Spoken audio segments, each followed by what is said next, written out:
여러분, 안녕하세요. 의열단에서, 그동안 해왔던 우리 의열학 선언, 올해 첫 강의입니다. 2024 의열학 1강, 의열학 선언 1강, 교육연수위원장이 제가 맡게 됐습니다. 신만섭입니다. 자, 오늘은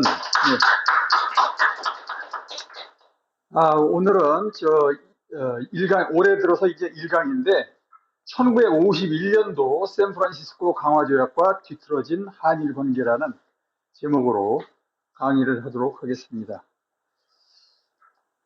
자, 한일 관계가 뒤틀어진 역사적 배경 했는데, 여러분들 이 샌프란시스코 강화조약을 우리 국민들은 잘 모르실 거예요. 이런 조약이 있었는지 그 이름도 잘 모를 것이며, 조약 이름을 모르는데 내용이라고 잘 아시겠어요? 그러니까 이 관련된 전문가 외에는 거의 지금 우리 국민들은 이걸 모릅니다. 그런데 이게 굉장히 중요한 조약이에요. 샌프란시스코 강화조약이 지금으로 따지면 1951년도니까 몇 년이 지났습니까? 한 몇 년이죠? 한 60년 지났나요? 네. 그런데 이게 오늘날까지 지금 한일 관계에 큰 영향을 미치고 있어요. 네? 한일 관계에 이 샌프란시스코 강화조약이 아직까지도 큰 영향을 미치고 있습니다. 대단히 중요한 조약이고, 이것을 말하기 전에 우리가 이런 그 국제조약, 그 다음에 국제관계, 이게 대단히 중요한데, 우리 특히 항일 지사들이, 항일 운동을 하시던 분들이, 항일 투쟁가들이 정말 한 40년, 50년 동안을 이 일본이 강점한 시기에 국내에서 또는 국외에서 엄청나게 고생들 많이 하시고 희생들도 아주 크시고 했지만은 우리가 결과적으로는 우리의 땅을 갖다가 회복을 못했어요. 사실 2차 세계대전이 끝나면서 일본으로부터 여기 이렇게 한국의 독립을 인정을 한다는 이런 어처구니없는 조약문 때문에, 조약문으로 해서 우리가 이제 해방이 인정이 된 건데, 그러니까 그럼 선조들이, 우리 항일 운동가들이 그동안 싸운 건 그럼 뭐냐? 한 40년 동안 일본이 여기 강점을 한 시기에 우리 항일 운동가들이 여기서 싸운 건 도대체 뭐냐? 그 피땀 흘려서 싸운 건. 그래서 이 조약이라는 게 국제관계, 국제조약이 대단히 중요합니다. 예를 들어서 우리가 1920년도에 봉오동 전투와 청산리 전투, 김좌진 장군과 홍범도 장군을 갖다가 우리가 높이 평가를 하고 그분들을 갖다가 영웅시합니다. 그분들은 영웅이에요, 진짜. 그 어려운 시기에 군대를 조직을 해가지고, 정식 군대도 아닌 정말 어렵게 해서 군대를 갖다 조직을 해가지고 일본의 정식 정규군을 정규군에 대항해서 싸워서 이겼단 말이죠. 정말 대단한 승리입니다. 하지만 우리는 그 이후의 얘기를 안 해요. 그럼 청산리 전투와 봉오동 전투가 끝난 다음에 어떻게 되느냐? 일본 군들이 보복을 위해서 더 많은 군대를 갖다 조직을 해가지고 그 김좌진 장군과 그다음에 봉오동의 누구예요?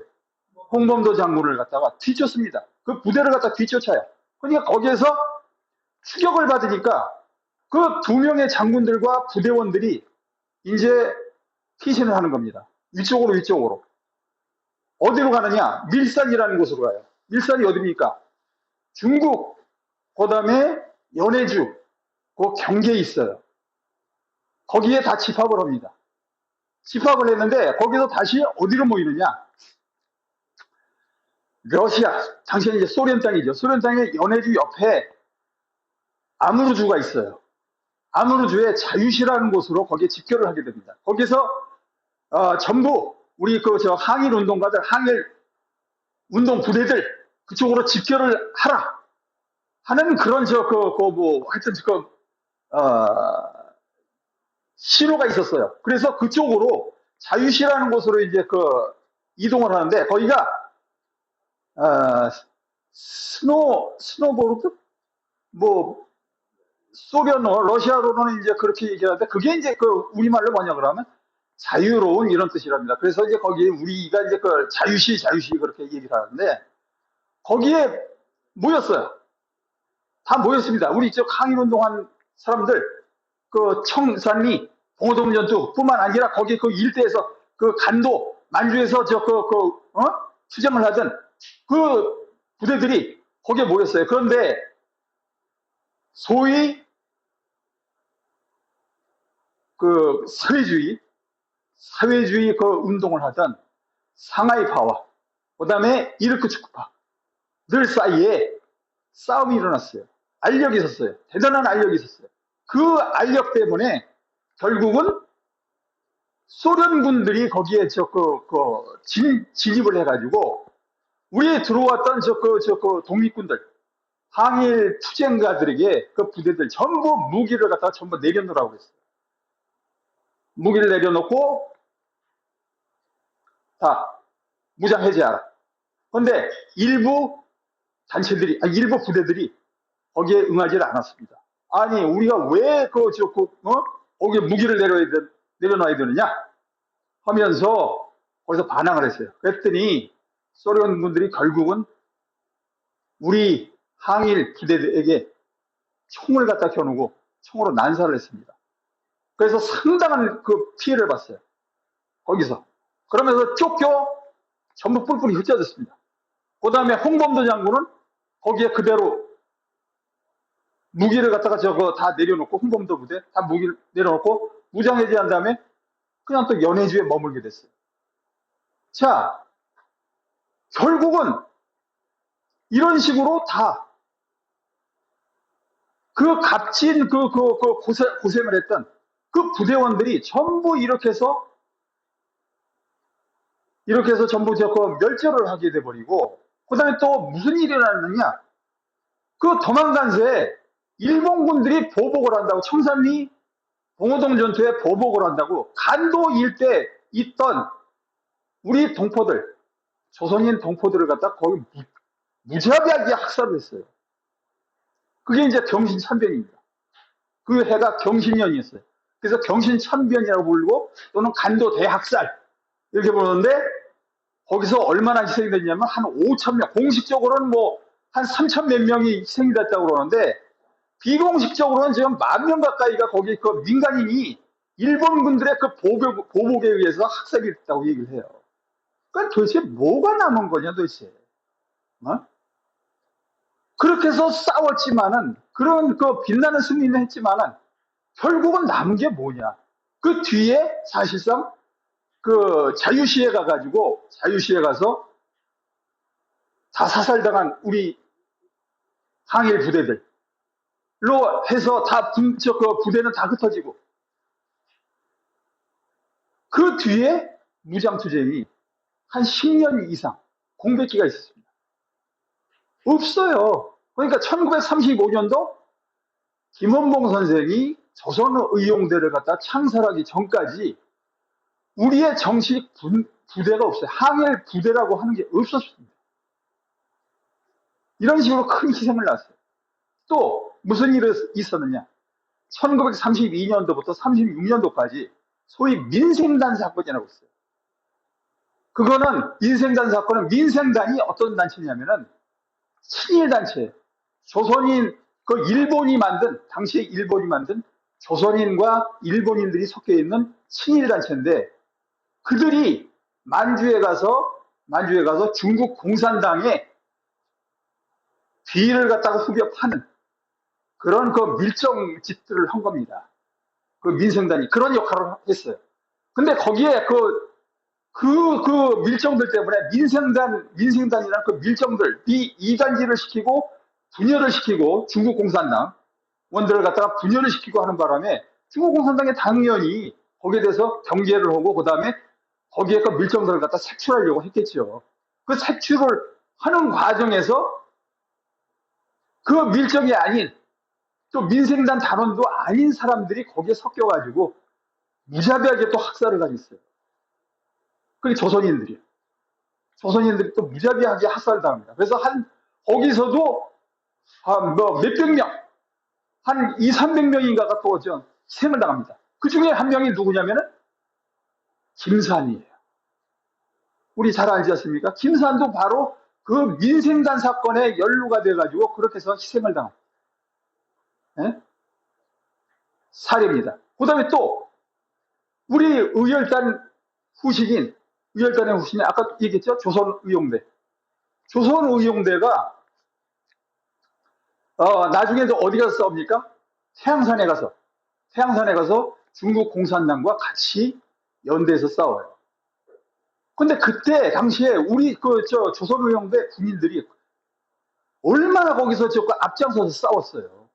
중국 공산당으로 얘기하면 그 당시에 지금 시진핑의 아버지인 시중신도 있었고요. 그 다음에 등소평도 있었고 거기에. 그 다음에 팽덕회 이런 사람들이 거기에 다 포진이 돼 있었는데 거기에 그 당시에 일본이 그들을 갖다가 전부 소멸을 시키기 위해서 일본이 대대적인 공격을 했는데 당시에 우리 조선의용대 대원들 우리가 알고 있는 김원봉 선생의 친구인 절친인 그 누굽니까 윤세주 그다음에 진강화 뭐 이런 그런 항일 운동가들이 거기에 앞장서서 싸우면서 다 죽었어요. 그래서 지금 거기에는 태양산 그 전투지 거기에는 그들의 무덤과 그 비가 있습니다. 기념비가 있습니다. 하지만 그렇게 해서 남은 게 뭐냐 이거죠.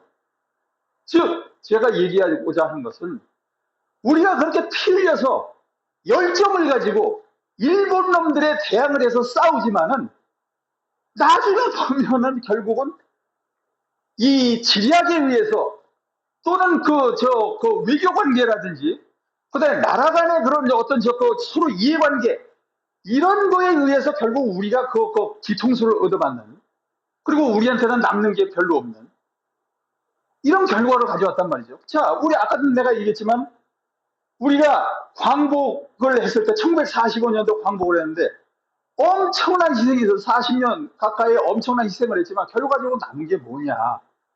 우리 힘으로 우리의 나라를 갖다 못 찾는 바람에 임시정부, 대한민국 임시정부는 여기 국내에 들어와서 인정도 못 받고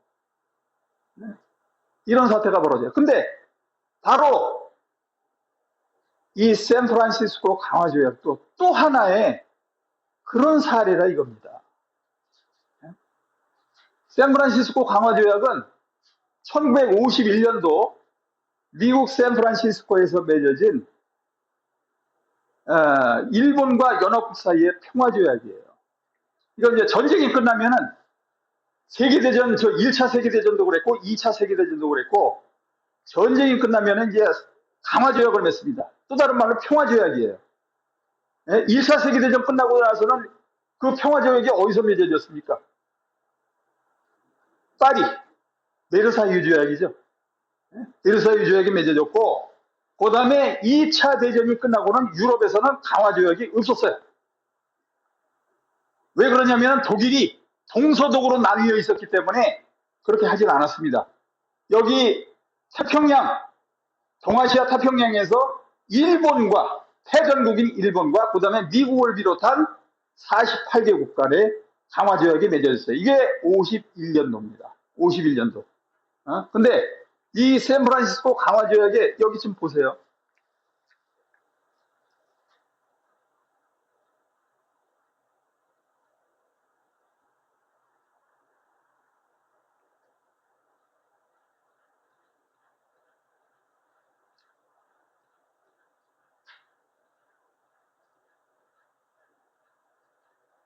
자, 이렇게 이들이 45개국, 이들이 전승국으로 인정받은 국가들입니다. 예? 아시아 태평양 전쟁, 동아시아 태평양 전쟁에서 전승국으로 인정받은 나라예요. 그 다음에 전승국이 있는데 참가를 하지 않은 나라들도 있어요. 그게 어떤 나라냐면 여기 체코슬로바키아, 폴란드, 소련, 이들은 참가를 하지 않았습니다. 그 다음에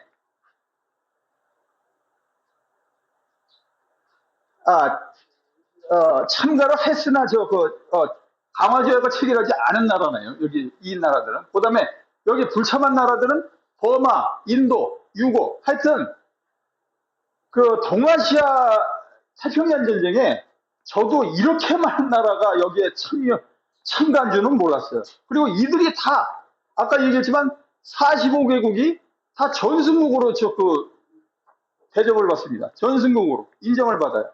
근데 여기에 누가 없느냐? 우리 한국 없습니다. 그 다음에 중국이 없습니다. 둘 다 여기에 참가하지 않았습니다. 중국도 참가하지 않았고, 그 다음에 한국도 참가하지 않았습니다. 그 이유는, 표면적인 이유는 중국은 당시에 중화인민공화국과 그 다음에 중화민국, 대만, 그 두 개로 나눠져 있었기 때문이었고, 그 다음에 한국도 역시 남한과 북한으로 지금 나눠져 있었기 때문에, 그 다음에 또 전쟁 중이라는 그런 어떤 표면적인 이유 때문에 우리를 갖다 여기 초청을 하지 않았습니다. 네?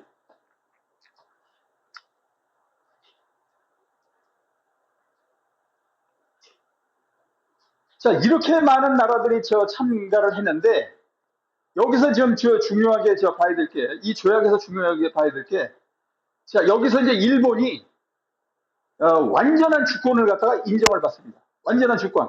그러니까 이전까지는 남의 나라, 그러니까 승전국의 통치를 받는 그런 나라였어요. 1945년 전쟁이 끝나고 나서 51년까지는 미 군정 통치하에 있었습니다. 그다음에 이 강화조 의약으로 해가지고 51년도에 이제 주권을 갖다가 일본의 주권을 갖다가 회복하는 계기가 됩니다. 그다음에 여기서 중요한 것은 두 번째 제2조인데 일본은 한국의 독립을 인정하고 이렇게 나옵니다. 근데 이 일본은 한국의 독립을 인정한다. 이걸 갖다가 지금 문제 삼는 학자들이 없어요. 한국에는. 이거 대단히 중요한 문구인데 이걸 지금 문제 삼는 학자들이 없습니다. 한국에. 일본이 한국의 독립을 인정을 한다? 이건 조금 이따 말씀을 드릴게요. 이게 왜 문제가 되는지. 그리고 또 하나는 제주도, 거문도 및 울릉도를 포함한 한국에 대한 일체의 권리와 소유권 및 청구권을 포기한다. 이렇게 되어 있는데 울릉도 다음에 뭐가 없습니까? 독도가 없어요. 독도가 여기 빠진 거예요. 그러니까 이 조약문에서는 글자 하나하나가 매우 중요합니다. 예? 글자 그 문맥이 어떻게 할 수 있다, 한다, 요것도 엄청난 차이가 있고요. 특히 이 법률 문구는 대단히 이런 표기 하나하나가 대단히 중요합니다. 소설이 아니에요. 예? 창작물이 아니란 말이죠. 이건 법률적인 규제를 받는 그런 조약문이기 때문에 이런 거 문구 하나, 이 울릉도 그다음에 독도 왜 빠졌느냐? 여기에 지금 일본이 계속해서 로비를 했죠. 이 독도를 빼고 넣느냐 빼느냐 이거 가지고 한 3년이 걸렸어요. 그 문제 때문에. 결국은 일본의 로비로 해가지고 이 독도가 빠졌습니다. 여기서. 독도가 빠졌어요. 근데 우리 한국에서는, 한국의 학자들은 독도 문제를 가지고 엄청나게 이걸 갖다가 이제 문제로 삼아요. 샌프란시스코 강화조약. 독도를 갖다가 여기서 일부러 빼버렸다 하는 거. 그것 때문에 엄청나게 그거 가지고 부각을 시키는데, 물론 그것도 중요하지만, 진짜 중요한 건 제가 아까 말씀드린 대로 한국의 독립을 인정한다. 이 문구가 대단히 중요합니다. 그러면은 우선 한국이 승전국이었느냐 아니면 그냥 식민지에서 독립해서 일본으로부터 독립을 갖다 인정받아야 되는 나라냐, 그걸 갖다 따져봐야 되는데, 원래는 전쟁이 끝나고 나서 미국이 한국을 갖다가 승전국으로 인정을 하려고 했어요. 예? 초기에는 1945년도부터 48년도 정도까지는 그때 미국이 한국을 승전국으로 인정을 하려고 했습니다. 왜? 뭘 근거로? 당시에 광복군이 중국은 어쨌거나 여기 승전국이잖아요. 예? 일본과 싸운. 그리고 당시에 주권을 가진 국가였고, 그렇기 때문에 그 중국과 같이 연합해서 싸운 군대다 해가지고 그것을 갖다 인정을 했어요. 광복군을 갖다 인정을 했다고요. 에? 연합군으로 인정을 했어요. 미국이 초창기에는. 근데 이게 여기도 지금 다 나와 있습니다. 이런 식으로 다 인정을 한다고 나와 있는데,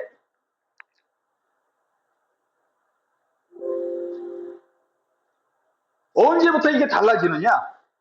여기도 보면은 1949년 후반 이후에 뒤집어집니다. 이게 한국을 연합국에서 미국이 이제 제외하는 시기가 1949년도예요. 네? 그럼 이때는 또 무슨 이유로 또 이거 배제를 하느냐? 여기도 지금 나와 있지만 2차 대전 전쟁 기간 동안에 미국에 의해 인정받은 바가 없다. 한국군은, 당시에 광복군은 미국으로부터 정식 군대로 인정받은 바가 없다. 이렇게 해서 연합국의 자격은 상실된다. 이렇게 나온 거예요. 물론 미국 단독으로 그런 게 아닙니다. 특히 결사반대한 게 영국이에요. 여기에.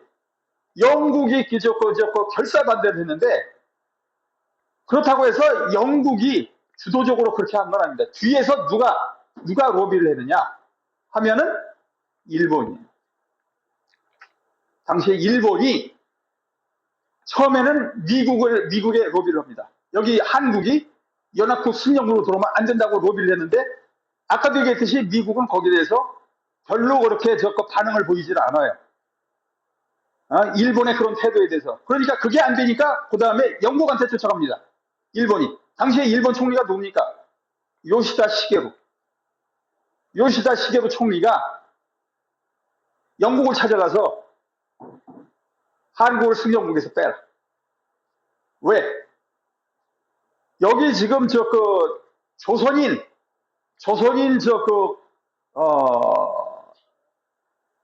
일본 거주 조선인들이 100만이 되는데, 이들이 대부분 다 공산주의자들이다. 만약에 연합국 승전국으로 인정을 하게 되면 이들이 일본에 있는 조선인 공산주의자들이 들고 일어나서 일본은 잘못하면 대단한 혼란에 빠진다. 공산주의자들에 의해서 대단한 혼란에 빠진다. 그럼 뭘 노렸느냐 하면은 바로 1949년도 아까 미국의 입장을 갖다 바꿨다고 그랬잖아요. 왜 입장을 갖다 그렇게 바꾸게 된 커다란 이유는 뭐냐면은, 중국과 소련이 그 공산주의 국가들이 아시아에서 이제 전면으로 이제 딱 나서게 되는 거잖아요. 1949년도에 중국이 이제 모택동이 이제 내전에서 승리를 해가지고 중화인민공화국을 선포를 했었고, 또 소련이 있었고 하기 때문에 그때부터 이제 미국이 이 냉전 상황에서 이들을 갖다 이제 견제를 해야 되는데, 중국과 소련을 갖다가 견제를 해야 되는데, 일본을 갖다가 바로 지정학적으로 최전선에 있기 때문에 이들을 반드시 보호해야 된다는 그런 입장이었단 말이에요. 예? 그래서 미국의 입장에서도 일본을 갖다가 계속 옹호하는 입장으로 바뀌었고, 그 다음에 또 영국도 마찬가지로 역시 이들을 갖다가 일본을 갖다가 옹호하는 입장. 영국은 원래 18세기, 19세기 이때 계속해서 러시아의 남하를 갖다가 막아야 돼. 전 세계적으로. 자기네들을 어떤 세계적인 그 관리를 위해서 러시아를 갖다 막아야 된다는 그런 전통적인 관리에 의해서 이들을 갖다 일본을 갖다가 편을 들어줍니다. 그러면서 결국은 일본 편을 들어줘 미국과 영국이 일본 편을 갖다 들어주면서 결국은 여기 승전국의 지위에서 떼버리는 거예요. 한국을. 자, 이렇단 말입니다. 지금 여기 두 개 거대 이 공산 국가가 지금 아시아에 이렇게 지금 등장을 했는데 미국이 이 일본을 가만히 내버려 둘 수가 없다는 얘기죠. 그래서 이런 상황에서 이제 미국이 일본을 갖다가 안고 들어가는 이런 상황입니다. 그러면서 어떻게 되느냐? 샌프란시스코 강화 조약을 맺은 바로 몇 시간 뒤에 장소를 바로 옆방으로 옮겨가지고 미일 안전보장 조약을 체결을 합니다. 이 미일 안전보장 체결을 통해서 여기 일본에 미군이 주둔할 수 있는 이 근거를 이렇게 마련해 둔 겁니다. 미군이 일본 땅에 군사기지를 갖다 둘 수 있는 이 근거를 이렇게 마련해 둔 거예요. 자, 여기 보면은 지금 바로 1951년도에 그 당시 미국의 대통령 특사 존 포스터 덜레스, 이 사람은 이제 그 다음 대통령이었던 아이젠하워 대통령의 국무장관이 되죠. 존 포스터 덜레스와 바로 일본 총리 요시다 시게루, 이렇게 샌프란시스코 강화 조약이 맺어지기 몇 달 전에 지금 일본에서 만나는 장면입니다. 일본에서. 여기 이 가운데 있는 사람은 지금 주일 미국 대사 시볼드라는 사람.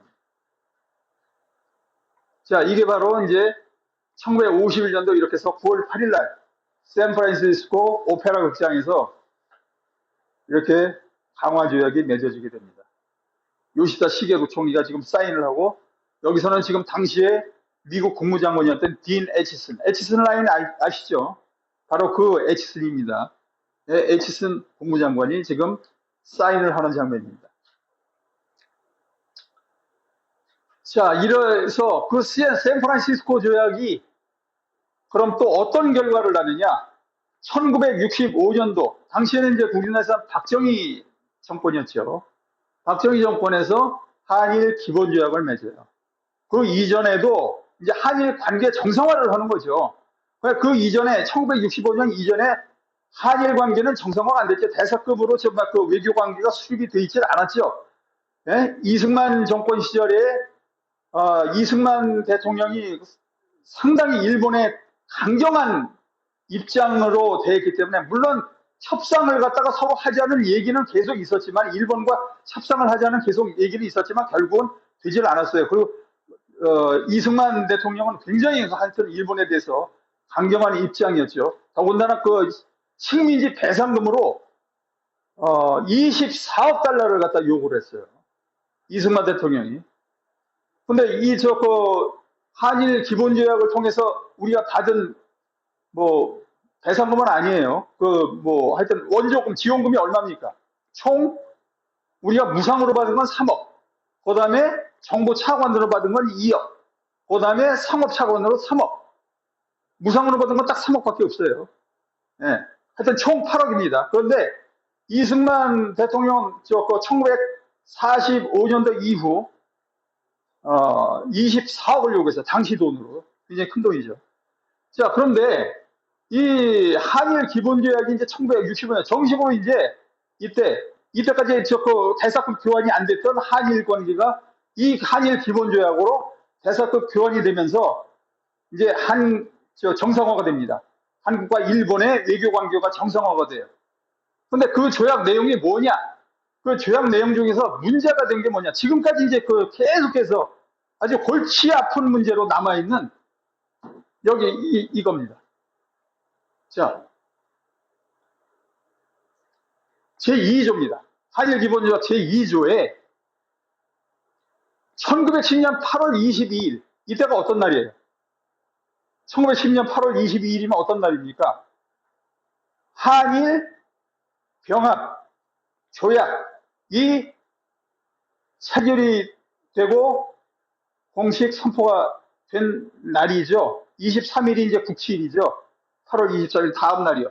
자, 그래서 8월 22일 및 그 이전에 대한제국과 대일본제국 간에 체결된 모든 조약 및 협정이 이미 무효임을 확인한다. 이렇게 돼 있어요. 여기서 문제가 된 그 구절이 이미 무효. 아까도 말씀드렸지만 이 조약문이나 법률 그 문장은 이 단어 하나하나, 글자 하나하나가 매우 중요합니다. 이게 문제가 된 거예요. 이미 무효. 이걸 갖다가 서로 한국과 일본이 제각각 해석을 하는 거예요. 나중에. 이 조약이 맺어지고 나서 서로 제각각 해석을 하는 거예요. 어떤 식으로 해석을 하냐. 한국은 일본이 한국을 갖다가 한반도를 병탄한 것 자체가 불법으로서 병탄 자체가 원천 무효다.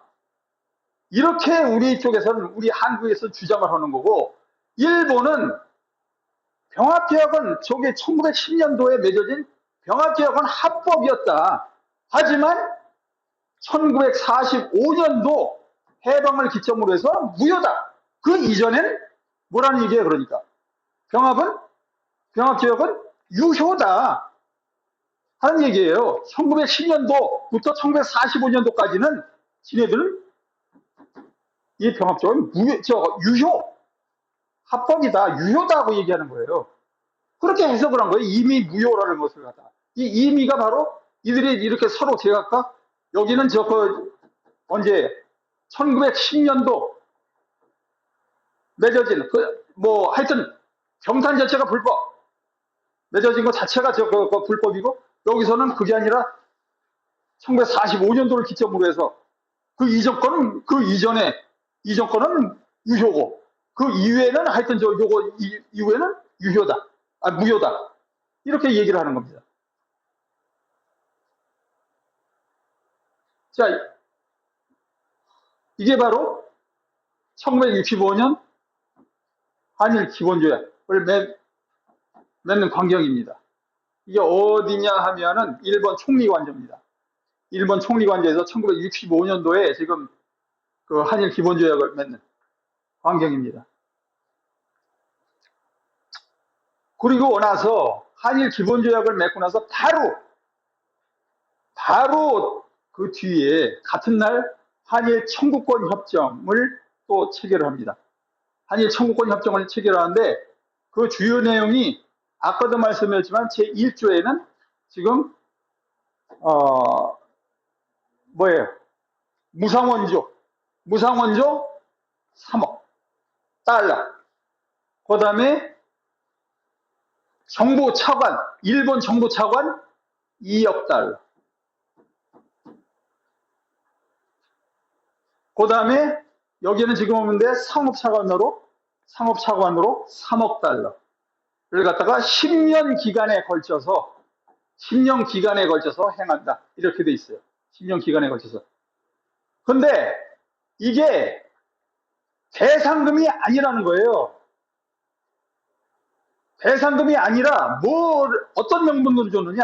독립축하금이라는 명분으로 줬어요. 독립축하금. 네? 우리에게 어떤 강제 여기 점령을 하면서 이 땅을 갖다 한반도로 강제 점령을 하면서 손해를 끼친 거기에 대한 배상금이 아니라 너희들 우리로부터 독립했으니까 아까 샌프란시스코 강화조약에서 독립을 인정한다고 그랬잖아요. 일본이. 그러니까 너희들 우리가 독립을 갖다가 인정을 하고 자 축하해 하면서 독립축하금으로 이라는 이름으로 준 거예요. 자, 이거는 어디에 근거하느냐?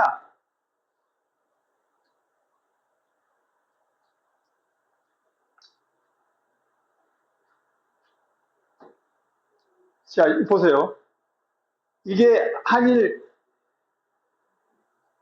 청구권 협정에 들어가 있는 건데, 샌프란시스코에서 서명된 일본국과의 평화조약 제4조에 근거를 해서 완전히 그리고 최종적으로 이제 해결된 것으로 본다. 아까 얘기한 3억 달러, 2억 달러, 그다음에 3억 달러 준 걸로 해서 모든 걸 여기 이제 다 끝낸다는 얘기예요.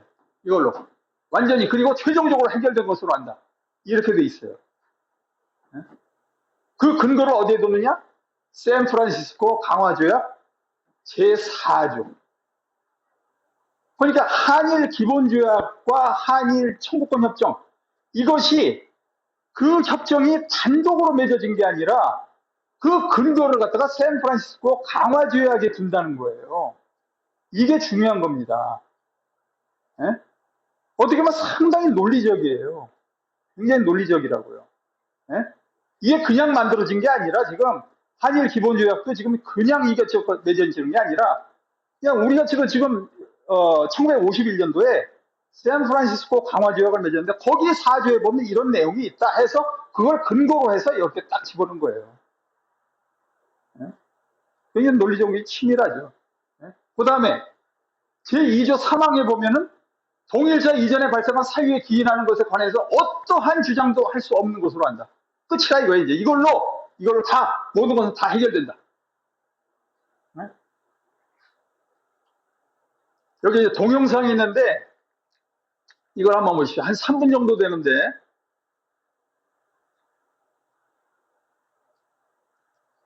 한번 보세요.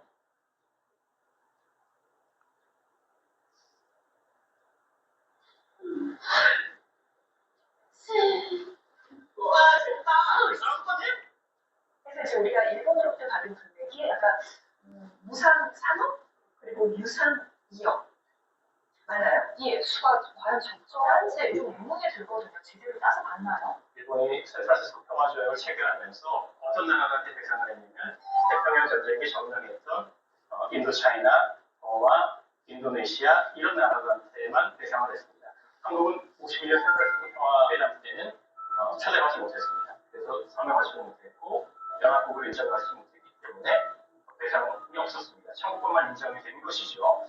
결국은 액수로 보자면 배상금으로 받은 네 나라의 경우에 미얀마가 3억 4천, 필리핀이 5억 5천, 인도네시아 2억 4천, 베트남이 3.5만 달러를 받게 됩니다. 필리핀보다는 적고 다른 나라보다는 좀 많고 그 정도네요. 사실 그 네 나라는 자기도 이제 그냥 지배가 그렇게 오래 걸리진 않았잖아요. 태평양 전쟁 때 이제 들어가는데 뭐 4년 그 정도밖에 안 되는 물론 비교로만 따질 수는 없지만 한국은 이제 45년을 지배를 받았는데 그러면 계산이 좀 안 맞는 거 아니에요? 거의 지배한 그 역사로만 따지자면은 10배 가까이 차이가 나는데도 불구하고 이 배상의 그 규모로만 따질 때는 미치는 장사 이렇게 표현하기는 좀 그렇지만 너무 미치는 장사 아니라는 생각이 그냥 국민주한 사람으로서 드는데요. 사실은 한국 정부가 수립되고 난 다음에 익승만 정부의 경우에는 대배상 요구 조서를 만들게 됩니다. 45년 기준으로 그러면 24억 달러 정도 된다고 합니다. 그런데 문제는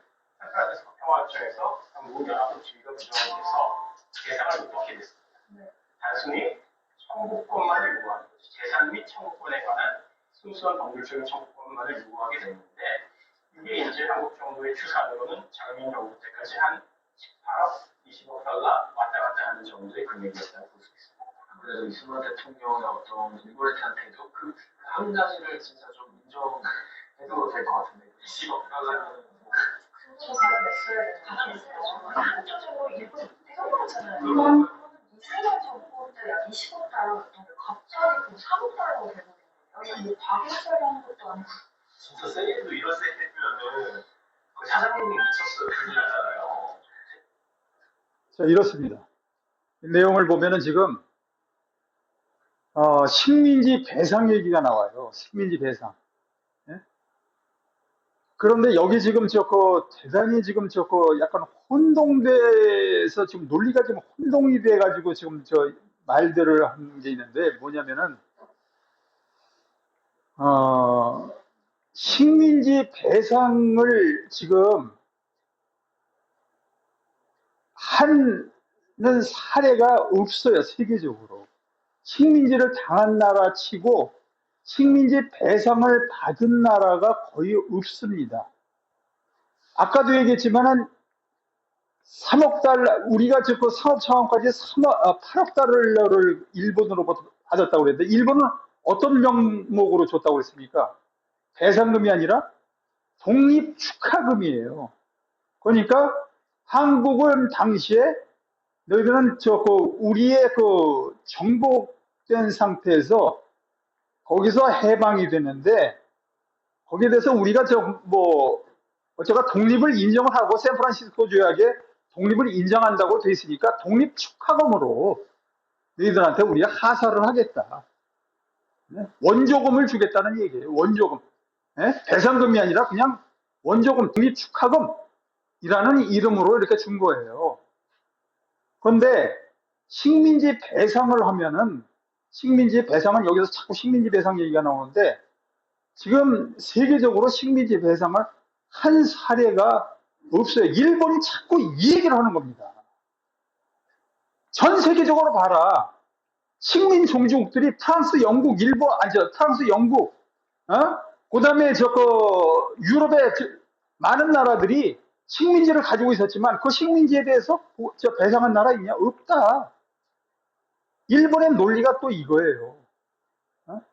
바로. 그래서 식민지 배상? 이거는 여기에 승전국 얘기를 하고 승전국을 얘기를 하고 식민지 배상을 얘기하는 건 약간 이게 지금 혼란이 생기는, 이렇게 되면 혼란이 생기는 거예요. 그러니까 승전국이면은 식민지 배상이 아니죠. 식민지 배상이 아니라 여기 영토 강점을 한 것에 대한 손해배상을 받아야 되는 거죠. 우리가 식민지 배상을 받는 게 아니라. 네? 자, 어쨌거나 지금 여기 지금 또 보면은 이거는 이제 샌프란시스코 강화 요 앞에 샌프란시스코 강화 아까 조약의 4조의 근거를 해서 샌프란시스코 조약 4조의 근거를 해서 이제 청구권을 갖다가 청구권 협상을 한 건데 그래서 한일 기본조약 그다음에 한일 청구권 협정이 맺었는데 그 근거를 갖다 샌프란시스코 조약 4조라고 했잖아요. 이 4조의 내용이 이런 거예요. 예? 자, 그 당자들과 주민들의 채무를 비롯한 청구권들의 처분은 일본과 그 당자, 그러니까 당한 나라들, 피해를 당한 나라들 간의 특별한 협의의 대상이 된다. 이렇게 돼 있어요. 샌프란시스코 조약에. 예? 청구권 협상 대상이 된다고 여기 이렇게 4조에 딱 못 박혀 있어요. 일본과 일본 국민을 상대로 하는 그 당국과 거류민의 청구권의 처분은 일본과 그 당국 간 당한 나라들 간의 별도 협정의 주제가 될 것이다. 그러니까 요 부분은, 그러니까 피해받은 부분은 일본에 당한 나라들, 전쟁 중에 아니면 식민지 상태에서 그 피해를 당한 부분은 따로 1대1로 일본과 그 나라 1대1로 청구권 협상을 벌인다 하고 이게 샌프란시스코 조약 4조에 나와 있어요. 그래서 이걸 근거로 해서 한일 기본조약을 맺는다 하는 게 일본의 입장이에요. 그러니까 여기에 따라서 주기 때문에 너희들은 지금 우리가 배상금을 주는 건 아니라는 얘기예요. 이 청구권 여기에 나와 있기 때문에 우리가 지원금으로서 원조금으로서 너희들한테 3억 달러, 8억 달러, 상업 청구까지 총 8억 달러를 무슨 명목으로 준다? 독립 축하금이라는 명목으로 준다. 배상금이 아니라. 이렇게 되는 겁니다. 그리고 또 여기 그 샌프란시스코 조약 14조에 보면은 특히 미국이 이제 일본을 갖다가 이 냉전 소련과 중국을 막는 제2일전설의 방패로 쓰기 위해서 이들의 손해배상, 전쟁 패배에 대한 그 배상을 갖다가 포기하도록끔 이렇게 지금 못 박아놨어요. 왜? 연합국들의 청구권을 갖다가 포기한다. 모든 걸 청구권, 보다 점령에 따른 군사비용 이런 걸 갖다 다 포기한다. 연합국들이 다 포기한다. 이렇게 돼 있어요. 그러니까 어떻게 된 겁니까? 미국을 비롯한 연합국들이 일본에 관용을 베푼 거죠. 금전적인 배상을 갖다가 포기한다고 이렇게 돼 있어요. 그러니까 여기 좀 간략하게 지금 여기 요약을 해놨는데 연합국과 국민은 일본에 대한 모든 배보상 청구를 포기한다. 배상과 보상은 또 다르죠. 이거 법률적인 용어도 다르죠. 배상과 보상이 어떻게 다릅니까? 배상은 형법적으로 판결을 받아가지고 유죄 판결을 나면은 형법적으로 유죄 판결이 나면 나오는 게 뭡니까? 그게 배상이에요. 하지만 어떤 우연한 사고, 실수, 예? 형법적인 그 판결이 아닌 그런 그 사고로 인해서 손해를 끼칠 경우에는 뭘 받습니까? 배상이 아니라 보상을 받습니다. 이런 게 법률적으로 이 글자 하나하나가 대단히 차이가 많이 난다는 거. 이게 여기에 주목을 좀 해야 된다. 자, 이래서 한일 기본조약 1965년 한일 기본조약이 맺어지고 그다음에 한일 청구권 협정 청구권 협정에 의해서 우리가 그 3억 달러를 갖다 무상으로 독립 축하금을 받은 것에 대해서 분노를 가진 당시에 우리 한국 국민들과 대학생들이 들고 일어났어요. 한일 기본조약 폐기, 한일 기본조약 반대 해가지고 서울을 중심으로 해서 이렇게 엄청난 사람이 들고 일어났습니다. 당시 이걸 뭐 63 선언이라고 그러죠. 이렇게 지금 전부 지금 우리 국민들이 걸기에서 들고 일어난 겁니다. 한일 기본조약, 굴욕적인 한일 기본조약 폐기하라고 해서 여기 지금 조약 당사자인 이케다 당시 일본 수상과 그다음에 우리 측의 조약 당사자인 김종필 제2의 이완용이라고 해가지고 화형식을 좀 하고. 자, 그러면 여기에 대해서 이걸 어떤 식으로 지금 대응을 해야 되냐. 아까 그 샌프란시스코 기본조약에서 우리 입장에서 문제가 된 부분은 한국의 독립을 인정한다. 일본이. 한국의 독립을 인정한다. 라는 그 부분이었고, 그 다음에 한일 기본조약에서는 뭡니까? 독립축하금을 갖다가. 독립축하금이라는 명목으로 우리한테 돈을 준 거. 그리고 또 한 가지는 뭐냐면, 개인 대상. 그러니까 징용이라든지 위안부 문제. 이거는 우리 입장에서는 해결이 안 된 걸로 봐요. 근데 일본은 한일 기본조약에 의해서 아까 있었죠? 모든 것은 다 이걸로 다 끝난다는 거. 그래서 다 서로가 이렇게 입장 차이가 있는데 그럼 이 문제에 어떻게 여기에 대응을 해야 되느냐? 자, 일단 처음에 일본의 한반도 식민지 지배는 무효다.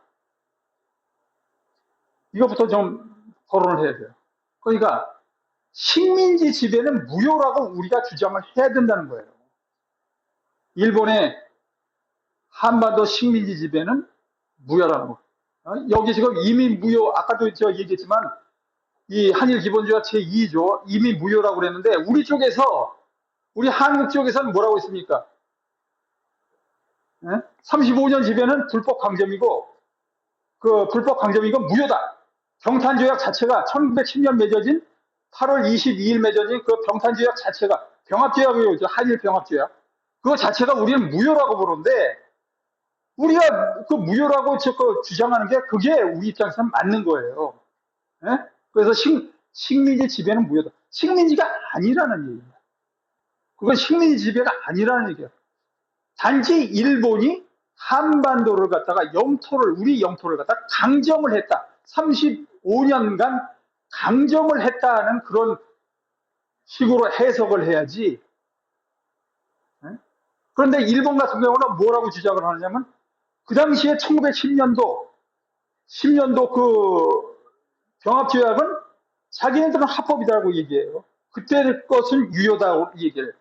그 이유는 뭐냐? 그 근거는 뭐냐? 당시의 법을 봐라. 당시의 국제법을 봐라 이거죠. 그게 바로 이제 뭐냐면 이름하여 시제법이에요. 시제법이라는 건 그 발생한 시점에 존재하는 그 법이에요. 그 지금의 시각으로 보지 말고 지금의 법으로 보지 말고 1910년 당시의 법으로 봐라. 그 당시에는 다 이랬다. 영국도 그랬고 프랑스도 그랬고 미국도 그랬고 그 당시에는 식민지 다 그런 식으로 강점했어. 뭐가 잘못했어? 일본도 마찬가지야. 그건 당시의 시대에 따라서 할 뿐이야. 시대 조류에 우린 따라서 할 뿐이야. 그 당시 또 국제법도 그랬고, 그렇기 때문에 그 병합은, 한국병합조약은 그 당시에 맺었던 한국병합조약, 누가 맺었습니까? 일본 제국과 그 다음에 우리의 그 대한제국이 맺었단 말이에요. 당시에 그 대한제국의 황제였던 고종, 그 다음 또 고종이 안 되니까 그 다음에 순종과 맺은 그 한일 병합조약은 그건 유효다. 그 당시 시제법, 그 당시 법이 이랬으니까. 그런데 그 시제법도 어떻게 되어 있냐면 국가에 대한 강박에 의해서 체결된 조약의 효력은 인정된다. 그러니까 군사적으로 그 행한 강박에 의해서 체결된 조약은 그거는 그 강점은 인정된다고 봐요. 그러니까 전쟁을 통해서 다른 나라를 갖다가 강점을 한 그거는 그 당시에 합법이라고 봤어요. 하지만은 만약 조약 당사국들 대표하는 자에 대해서 강박으로 체결한 조약은 무효라고 봤어요. 그 당시에도. 그러니까 만약에 그 상대국을 갖다 점령을 하려고 하는데 그 상대국의 국가대표, 국가 최고 원수를 갖다가 협박을 해가지고 강박을 해서 맺어진 강제조약은 그건 무효다. 당시의 전통 국제법에서도 그렇게 봤다는 얘기죠. 따라서 지금 일본은 여기 이 시제법만 주장을 하고 있는데 이것만 가지고 지금 주장을 하고 있는데 실제로 당시의 시제법에서도 국가 원수를 갖다가 압박을 하고 협박을 해서 맺어진 조약은 불법이라고 무효다라고 당시에도 이렇게 나와 있어요. 예? 그러니까 여기에 일본의 논리에 하점이 있다는 거죠. 여기에 바로. 그리고 현대 국제법은 말할 것도 없습니다. 예? 전쟁을 통해서 그 강점을 한 그런 그 조약은 무조건 무효. 다 무효예요, 다 무효, 전부. 국가 원수를 갖다가 압박을 하거나 아니면 전쟁을 통해서 그 나라를 갖다 강점을 해서 맺은 조약이 다 무효라고 봐요. 오늘날 현대 국제법에서는. 그런데 1905년 대한제국 황제를 강압해서 이루어진 그 당시의 을사늑약, 고종을 갖다 협박을 해서 맺은 을사늑약, 그 다음에 1910년 한일 병합조약, 이건 무효다라는 게 어디에 나와 있느냐 하면은 1935년, 당시 어떤 시대예요? 이때도 제국주의 시대예요. 식민지, 제국주의 국가들이 유럽과 서구와 그 다음에 일본이 식민지를 갖고 있던 시대에도 이 당시에도 이 조약을 갖다가 불법으로 간주한다는 그런 국제연맹. 당시의 국제연맹은 뭡니까? 오늘날 유엔의 전신이죠. 2차 대전이 끝나기 전까지 있었던 그 국제연맹에서 이것을 갖다 불법이라고 인정을 했단 말이에요. 1935년에. 그리고 1963년에 다시 유엔 보고서에서 이것이 무효라고 채택을 했어요. 요 조약을 갖다가 딱 들어가지고 울산늑약이라는 저 조약을 갖다 딱 지목을 해가지고 물론 또 다른 유럽에 또 다른 조약도 있어요. 그 두 조약을 갖다가 딱 지목을 해가지고 요건 무효다 라고 했단 말이에요. 근데 이걸 우리나라에서 이 당시까지만 해도 1935년도에도 물론 1963년도 유엔에서 이런 결의가 채택이 됐는데도 우리 정부에서 아무것도 모르는 거예요. 이런 조약이 맺어진, 이런 걸 갖다가 지금 불법으로 인정을 했다는, 국제적으로 이런 조약이 불법으로 인정했다는 그 사실조차도 우리 정부에서 아무것도 모르고 있었다는 거예요. 그러니까 자꾸 일본과의 그런 협상에서 자꾸 밀리는 거야, 계속.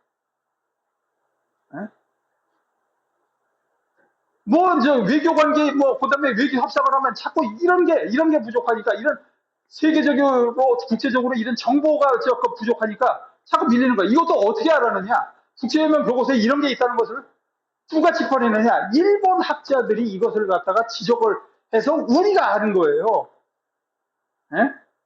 1970년대가 80년대 일본 학자가 학술회의에서 이것을 갖다가 지적을 했어요. 이것을 일본 학자가. 그래서 우리가 알게 된 거예요.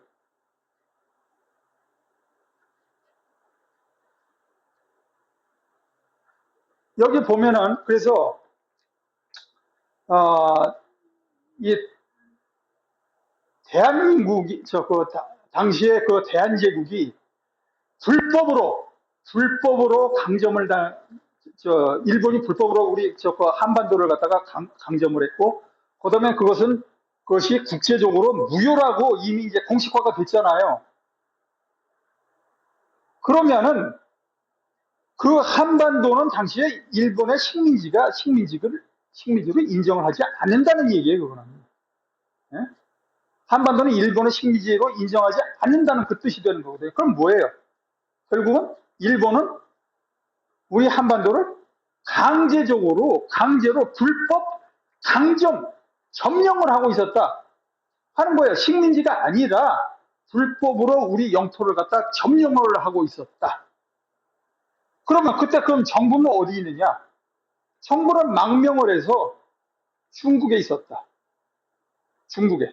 정부는 우리의 임시정부, 대한민국 임시정부가 거기에 망명을 해서 있었다. 그리고 대한민국 임시정부는 1919년 4월 11일 날 대한민국을 갖다가 이제 그 임시정부를 갖다가 선포를 하는데, 예? 국내에서 이제 그 강점을 한 상황 되니까 어려워서 결국은 해외에 나와서 우리의 정부를 갖다가 이제 선포를 한단 말이죠. 우리의 정부를 갖다 선포를 하면서 오늘날 헌법격인 임시헌장을 갖다 동시에 발표를 합니다. 그 임시헌장 8조에 보면은 10조로 되어 있는데, 그게 이제 그 조성황 선생이 작성을 한 거예요. 조성황 선생이 하여튼 굉장한 일원가입니다. 오늘날 우리 그 대한민국 헌법의 그 기초도 사실은 조성황 선생이 놓은 거랑 마찬가지예요.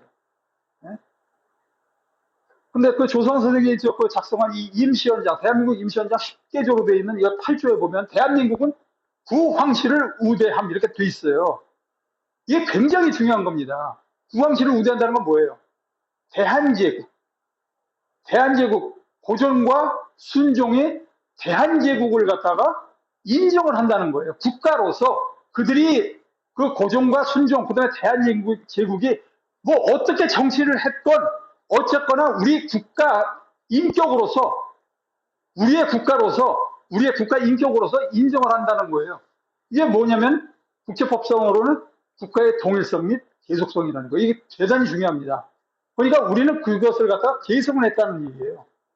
예? 구황실, 그러니까 대한제국을 갖다가 계승을 한 나라가 대한민국이라는 거예요. 대한민국. 그렇기 때문에 대한제국은 망한 것이 아니라는 거예요. 대한제국은 망한 게 아니라 일본이 들어와서 강점을 한 것뿐이다. 예? 강제로 협박을 해가지고 그렇게 해서 도장을 찍게 하고 그렇게 해서 만든 그런 조약이기 때문에 그건 이미 국제적으로 무효고, 그 다음에 그걸 갖다가 망하지 않은 그 황실을 갖다가 대한제국을 갖다가 이어받은 게 대한민국이다 하는 얘기예요. 네? 이거 대단히 중요한 얘기입니다. 이게 바로 대한민국 임시헌장이에요. 대한민국 임시헌장. 당시에 작성했던 대한민국 임시헌장 10개조로 되어 있습니다. 10조까지. 대한민국은 민주주의 공화제로 함. 1조. 제1조.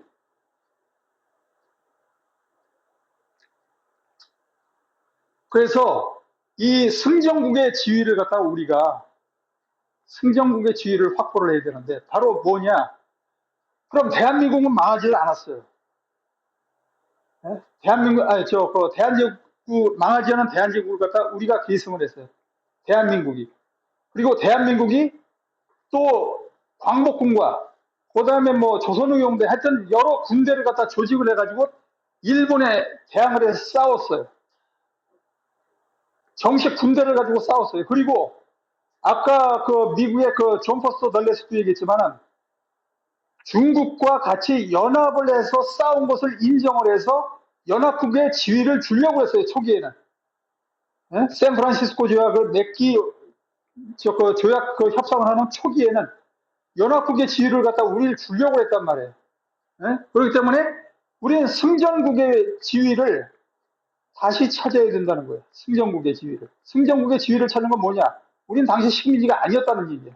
단지 여기는 불법 점령한, 일본이 불법 점령한 상태고, 우리는 우리의 군대를 가지고 일본과 대항해서 엄청나게 크게 싸웠다. 끈질기게 40년 동안 싸웠다. 그리고 따라서 샌프란시스코 조약 2조에 있는 한국의 독립을 인정한다. 일본이 한국의 독립을 인정한다. 이건 말도 안 된다는 얘기야. 그게 그러니까. 무슨 독립이에요, 독립은? 이미 나라가 계속 존재를 하는데. 독립이라는 말 자체가 그게 말이 안 된다는 거예요. 따라서 샌프란시스코 조약을 갖다가 어떻게 되느냐. 개정을 하든지 아니면 무효화하든지 해야 된다는 거예요. 그래서 승용무게주의. 여기 보면은 이게 지금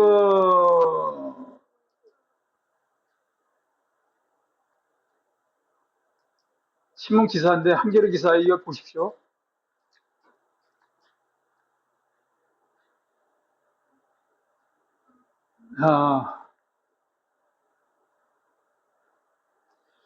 한국도 여기 보래요.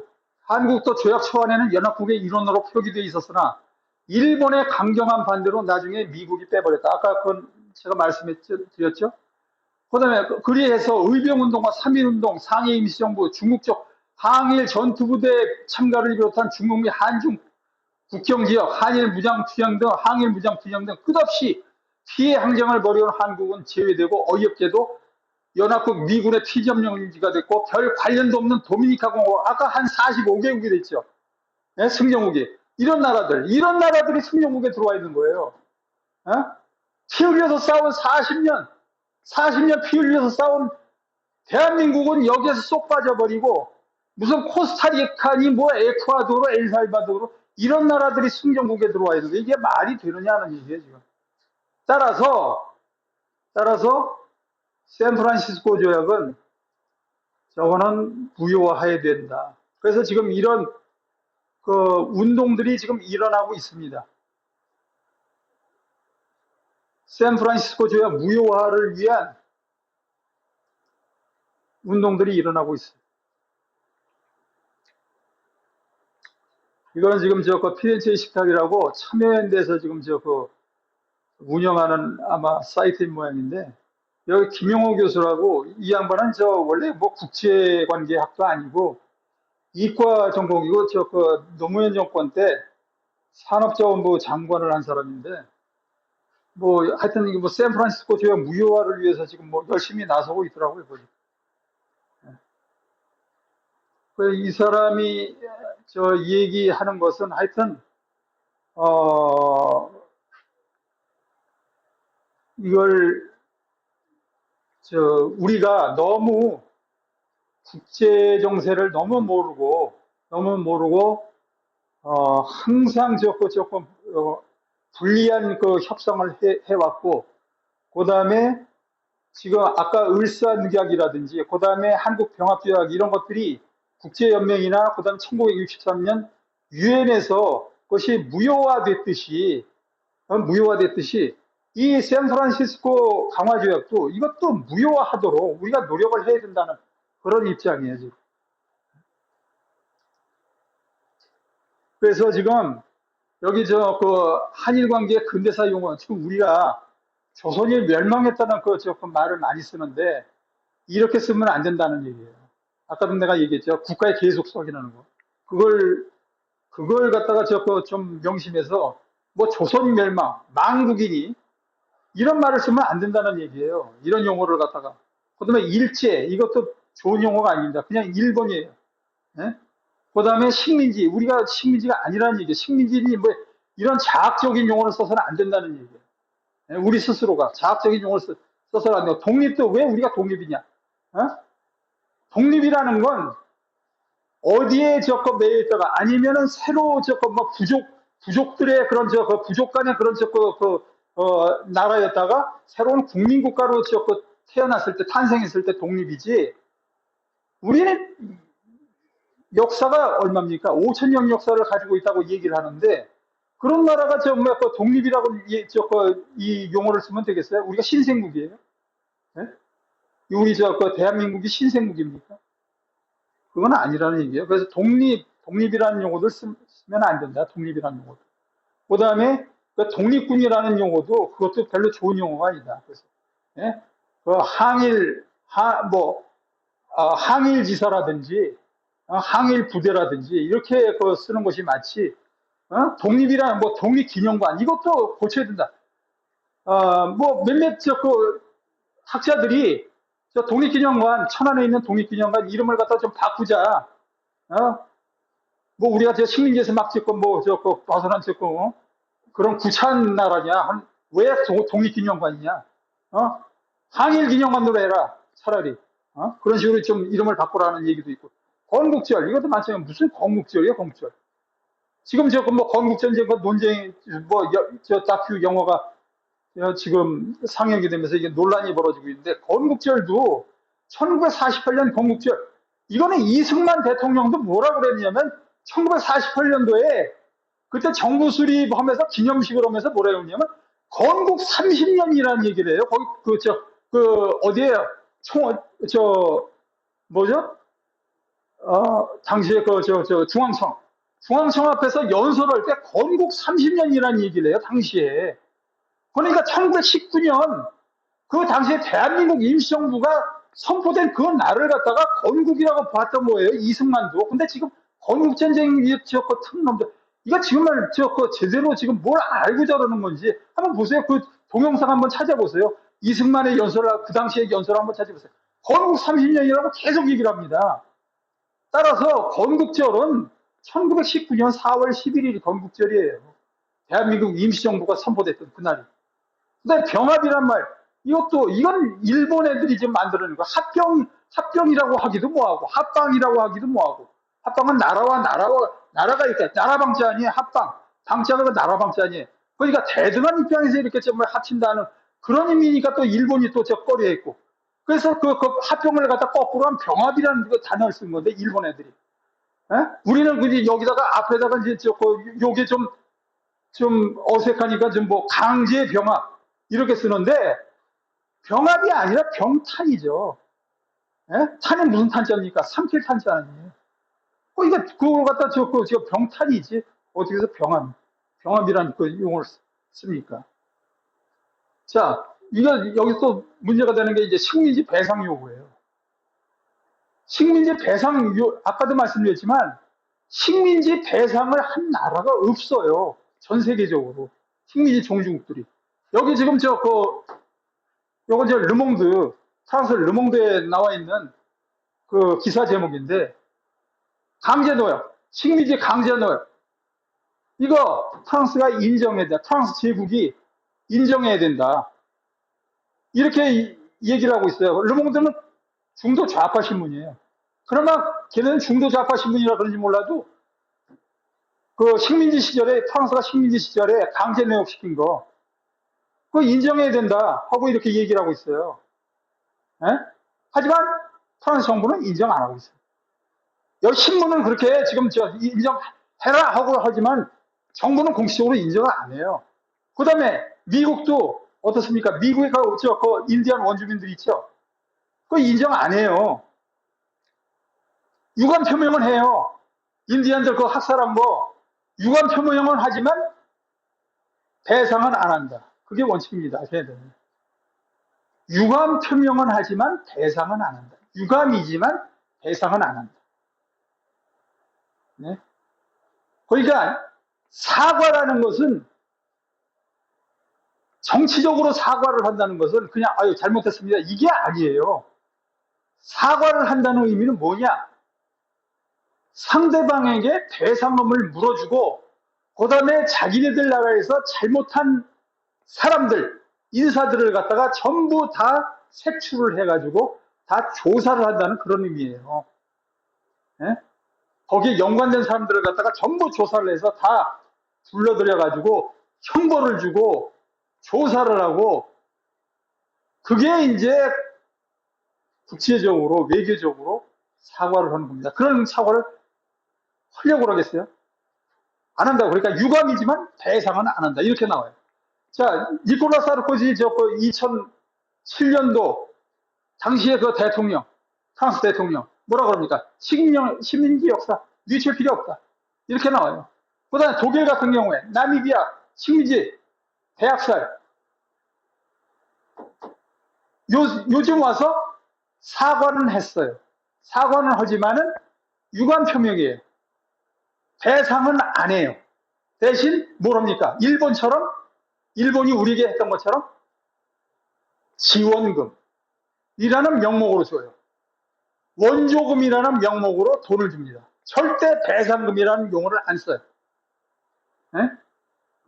여기 독일, 그 다음에 오스트리아 마찬가지입니다. 오스트리아는 물론 뭐 식민지 지배는 아니지만 어쨌거나 이 전범국가 아니에요. 2차 세계대전 전범국가인데 일본하고 똑같이 접근하자고 그러는 겁니다. 일본만 그런 게 아니에요. 오스트리아도 그래요. 그리고 국가배상과 개인배상. 국가배상은 이미 한일 기본조약에 의해서 끝났다고 지금 우리 정부도 인정을 해버렸고 일본 정부는 인정을 하고, 그 다음에 개인배상은 일본은 한일 기본조약에 의해서 두 개 다 끝났다고 얘기를 하는 거예요. 그런데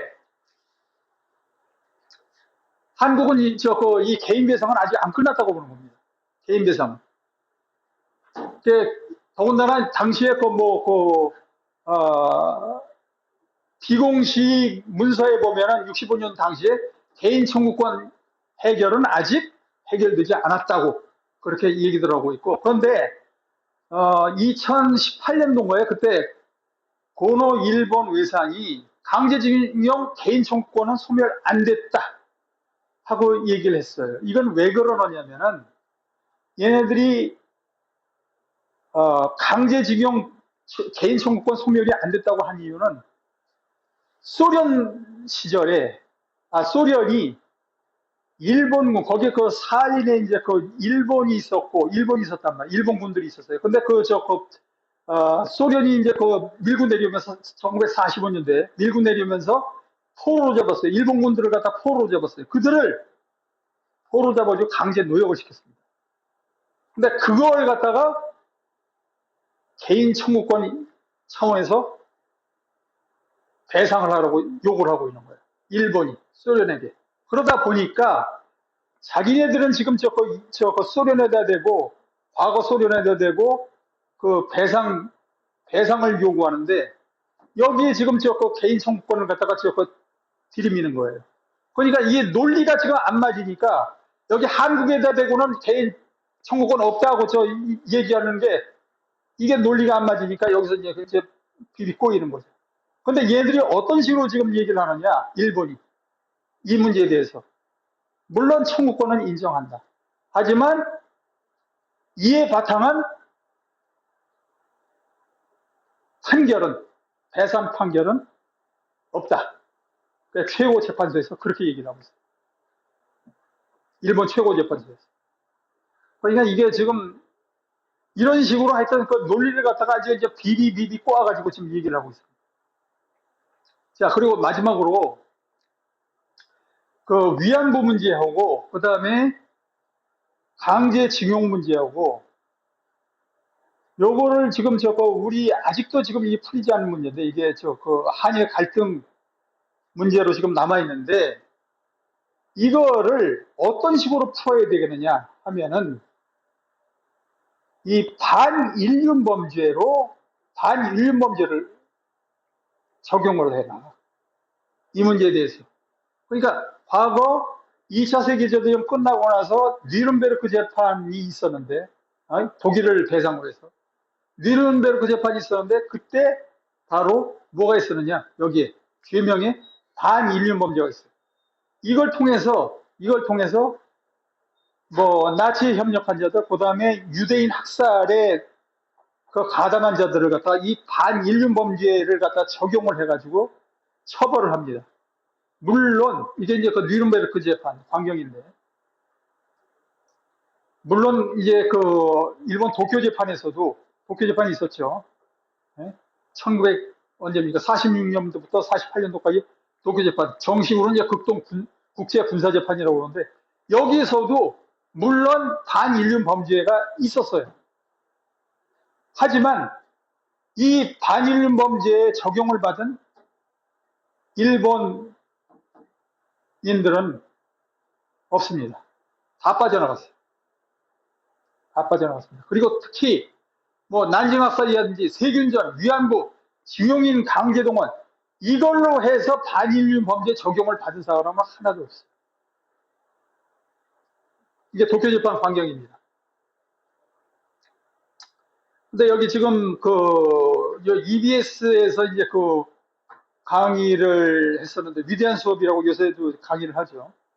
여기 이제 알렉시스 더든이라는 이제 미 커네티컷 역사학과 교수가 바로 위안부 문제와 그다음에 강제징용 문제를 한일 간의 그 문제로 좁혀서 생각할 게 아니라 과거 뉘른베르크 재판에서처럼 반인륜 범죄법을 갖다가 좀 적용을 해서 강력하게 적용을 해서 이것을 거기에 적용을 해야지. 적용을 해서 처벌을 할 수 있도록 하라. 하고 제안을 했어요. 더군다나 위안부 문제는 전쟁 중에 그렇게 그 성노예 여성들을 갖다 그렇게 대규모로 동원을 해서 다닌 그런 사례가 전 세계적으로 없어요. 근데 이게 지금 전 세계적으로 이례적인 일임에도 불구하고 전 세계적으로 전혀 지금 부각이 되고 있지 않습니다. 심지어는 일본에서 한 유학생이, 우리 한국 유학생이 얘기를 하는데, 이 위안부 문제를 갖다가 거기에 와 있는, 독일에 와 있는 그 유학생들하고 그 다음에 독일 학생들한테 이 얘기를 했더니 뭐라고 하냐, 너 민족주의자냐? 이렇게 얘기를 하더라는 거예요. 그러니까 나치의 그 전범, 또 유태인 학살에 가담한 사람들에 대해서는 걔네들이 굉장히 엄격한 잣대를 들이대면서도 여기 일본의 그런 그 성노예 문제, 일본이 동원한 성노예 문제라든지 강제징용 문제라든지 이런 거에 대해서는 관심이 없어요. 물론 자기네들이 일도 아니고 너무 먼 나라, 먼 지역의 얘기니까 별로 그 큰 관심이 없는 거예요. 그래서 이걸 지금 여기 알렉시스 더든 교수는 이걸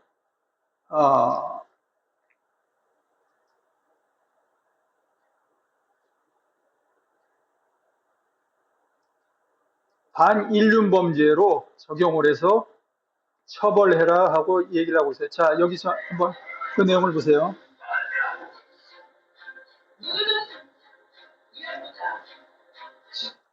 Is erased, then people start saying, well, why can't Japan be more like Germany?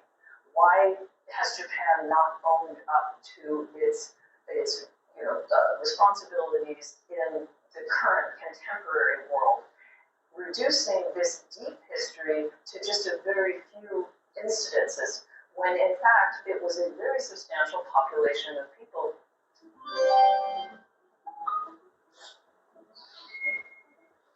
For this segment of Japan-Korea's modern relations, I'd like to introduce and discuss probably the most difficult issue between the countries that has shaped how we look at Japan and Korea now. It is the history of militarized sexual slavery, commonly euphemized as the comfort women. Unfortunately, this issue is now 여기 나오죠? understood as a Korean 한일 문제로만 인식한다고. It needs to become understood in a different way. Particularly, it needs to be understood as a phenomenon that happened throughout the Japanese Empire. Historians and researchers believe that the largest number of victims came from the Korean Peninsula. And that's why many times people see this as Korea versus Japan. Yet it is actually modern history's 근데 최대규모. largest example of the forced trafficking of minor children and women for the purposes of sex. And it needs to be understood in terms of what the United 자, Nations 국제연합이 정의한 바에 반인도 범죄 및 전쟁 범죄로 봐야 된다. 이게 중요한 대목이에요. is 네? the most difficult of 네. topics. 다 됐어요.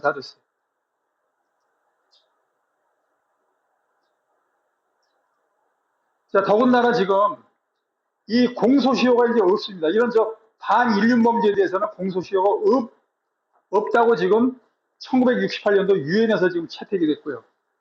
그 다음에 이 공소시효가 없다는 거, 74년도 유럽 이사회에서도 이게 지금 이 조약이 체결됐고요. 예? 공소시효 없음. 그다음에 98년도 그 국제형사재판소에서도 시효 부적용 원칙을 갖다가 지금 내세우고 있어요. 명문화하고 있어요.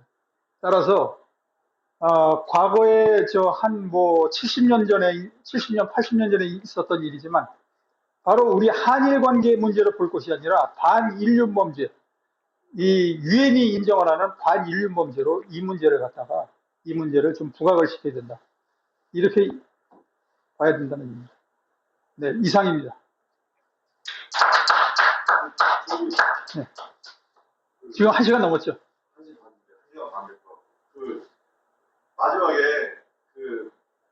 이 의결 소존이잖아요. 네. 이게 어떻게 연관됐는지 네. 그거를 내집을 해주셔야 되거든요. 네. 좀 부탁드릴게요. 네. 지금 돌아가요? 네. 나중에 자, 이게 의열학 선언과 왜 이걸 의열학 선언에서 얘기를 하는지, 이 문제를, 이 샌프란시스코 강화 조약을 왜 의열학 선언에서 이 얘기를 하느냐면은, 우리가 국제 조약이라든가 국제 관계, 그 다음에 이 외교 문제가 어떻게 돌아가는 건가, 이것을 갖다가 정확히 파악을 하지 못하고 계속해서 국내 문제로, 이슈를 갖다가 한일 문제를 갖다가 국내, 그 다음에 일본 문제로 좁혀서 생각을 하고, 그 다음에 이것을 갖다가 감정적으로 계속해서 몰아가면은 결국은 우리에게 큰 득이 없어요. 제가 보기에는 이거 대단히 외람된 말씀이지만, 이렇게 하면은 일본이 우리 한국을 대단히 우습게 봅니다. 너희는 결국 수준이 이것밖에 안 되는구나. 응? 그래, 우리가 우리가 다 요리해 줄게. 따라서 어떤 정신무장이라든가, 그 다음에 우리가 의기에 넘친, 의기에 충만한 그런